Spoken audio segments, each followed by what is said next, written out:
Comentábamos al principio del programa que en esta semana, concretamente ayer, llegó a la Argentina la ministra de Defensa del Ecuador, María Fernanda Espinosa, acá presente. ¿Qué tal? María Fernanda, muchísimas gracias por venir a nuestro programa.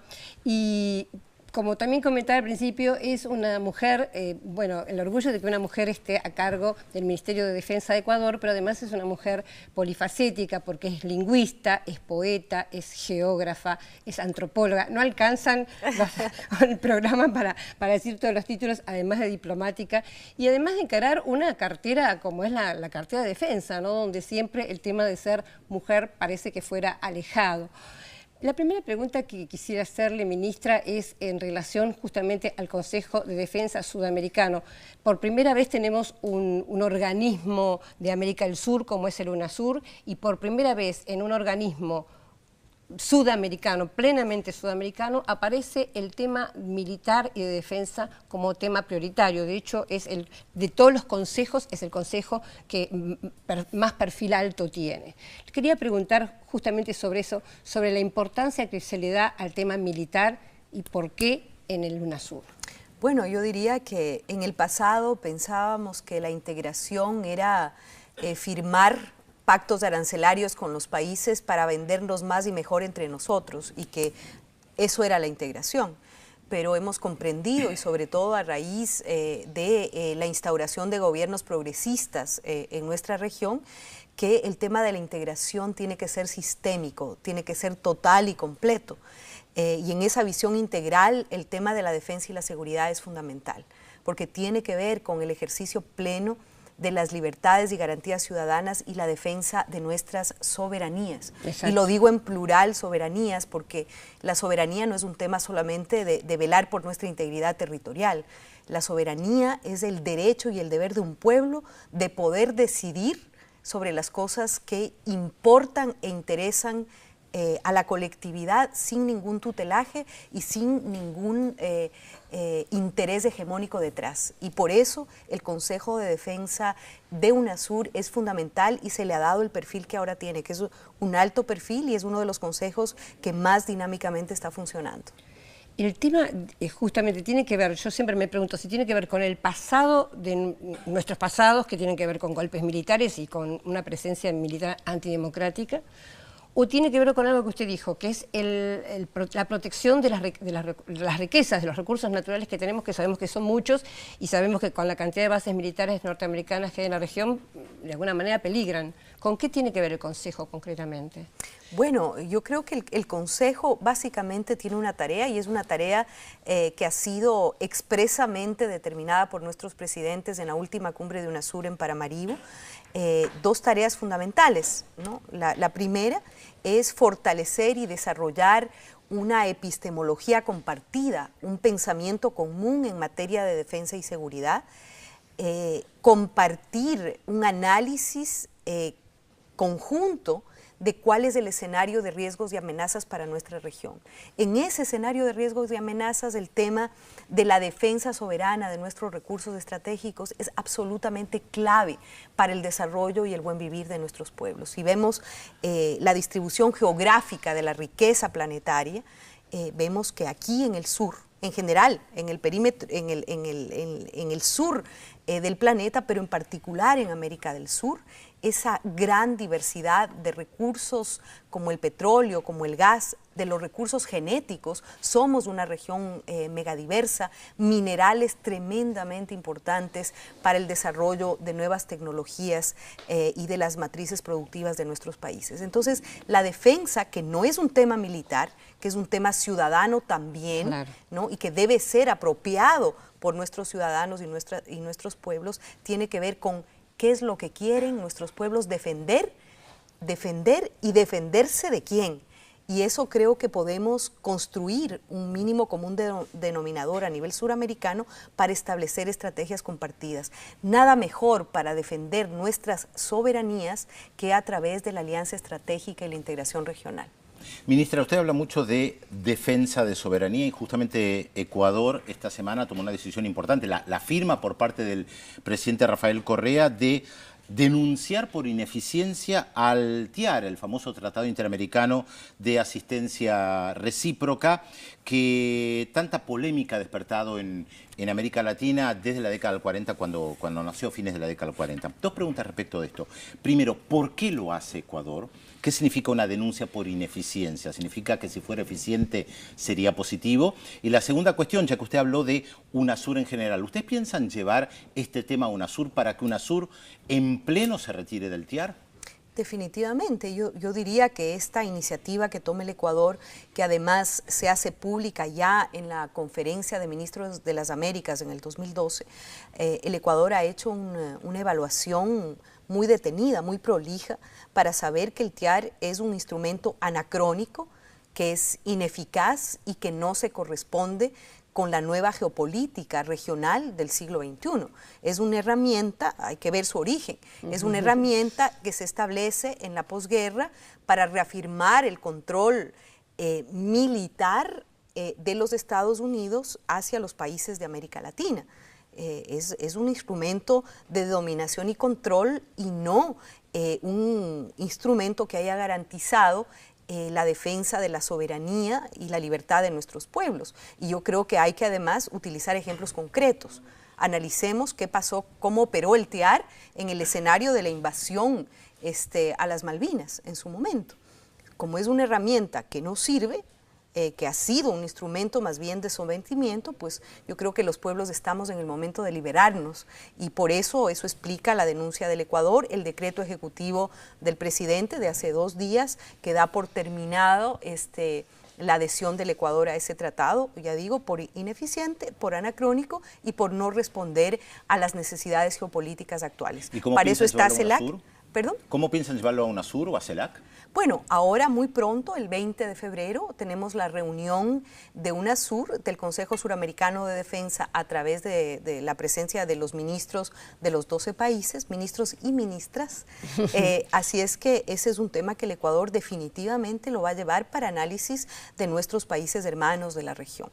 Yo creo que la iniciativa de Ecuador es importante, pero creo que es mucho más importante si esa iniciativa se replica y se multiplica a nivel de nuestra región. Y creo que ese ejercicio de análisis serio que hizo el Ecuador, pues lo podemos compartir con los países hermanos para poder tomar, ojalá, una decisión conjunta sobre este tema.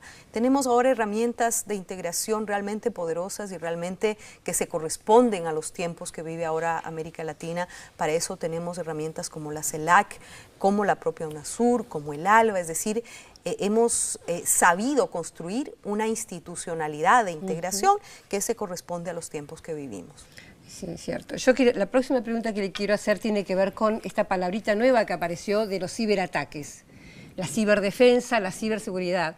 Y quiero aprovechar para mostrar la revista que usted vino a presentar, que se llama Patria, Análisis Político de la Defensa, porque tiene justamente un dossier sobre el tema de la ciberdefensa o la ciberseguridad, nunca sé muy bien cómo se dice. Es una revista que, bueno, que no es de circulación, pero se puede ver en internet, ¿no es cierto?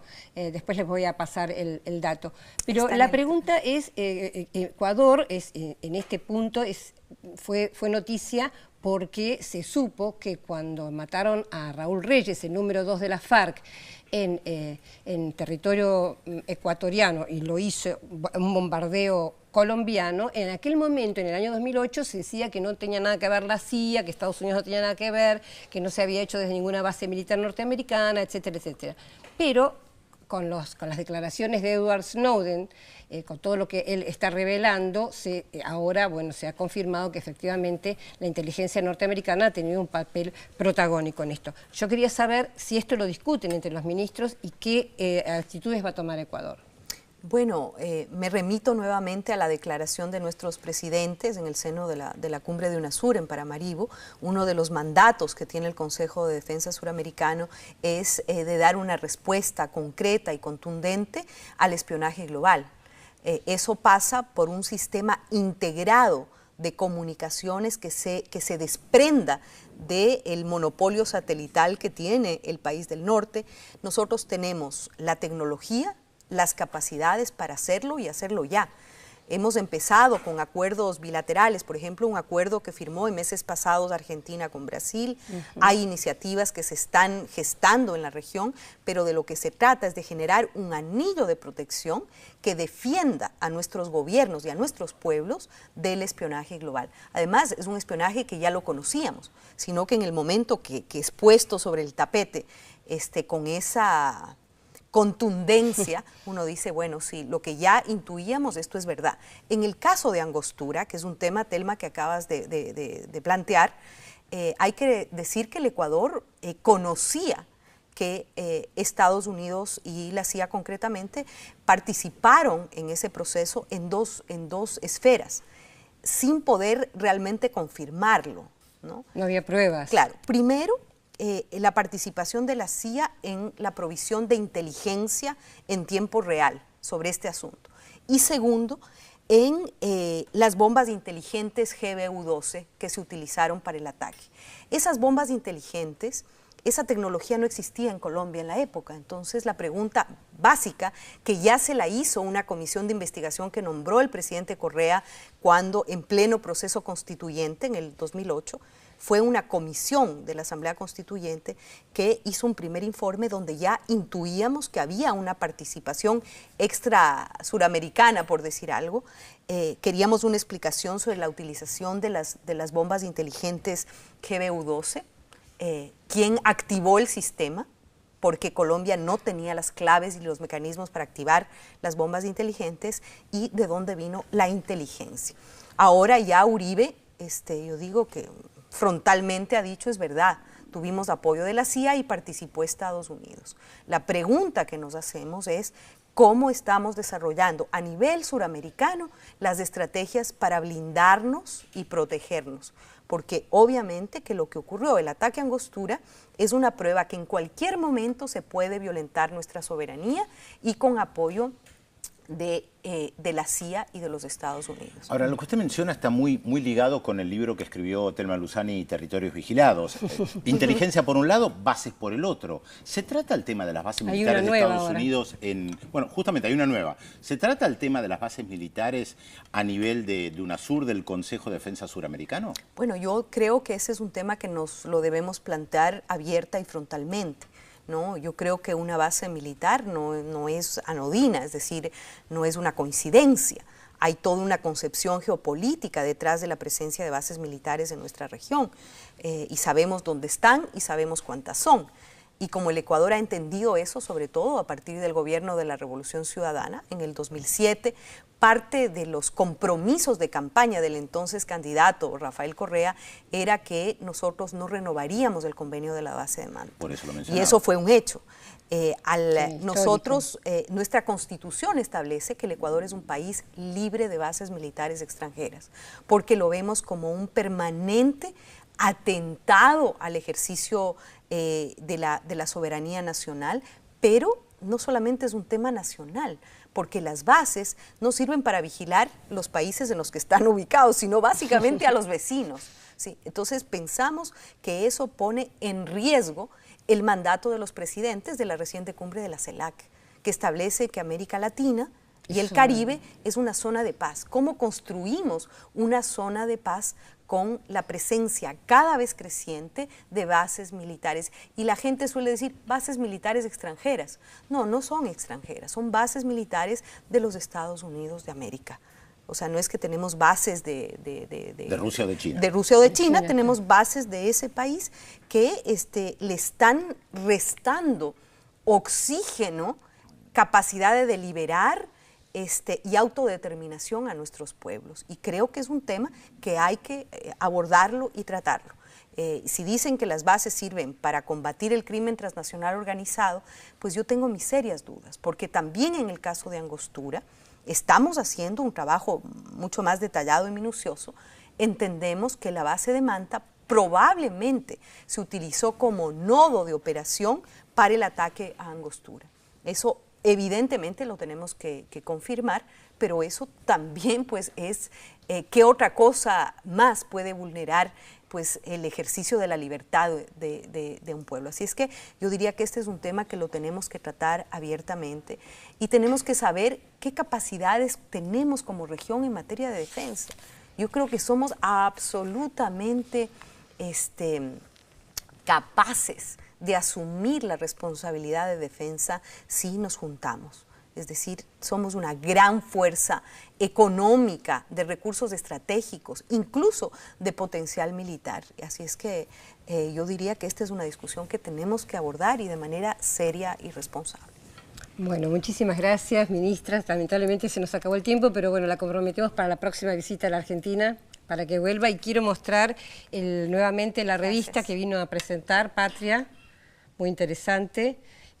Sobre todo por el tema, me parece, tratar el sesgo político, ¿no?, que tiene el tema de defensa. El que lo quiere consultar se puede... Ahí está justamente, sí, pueden ver la dirección. Ahí está, sí, está en la web y bueno, quiero agradecer a Visión 7 Internacional, Pedro, Telma, por esta invitación, invitarles a leer esta revista, es su primer número, vamos a comentar, vendrán muchos más, el próximo dossier será sobre economía de la defensa y la idea es que sea un aporte ecuatoriano a una mirada latinoamericana y mundial para generar discusión y debate entre militares y civiles de nuestras sociedades sobre los temas de defensa, que la defensa es un bien público como la estamos entendiendo ahora. Bueno, muchas gracias, ministra. Muchísimas gracias.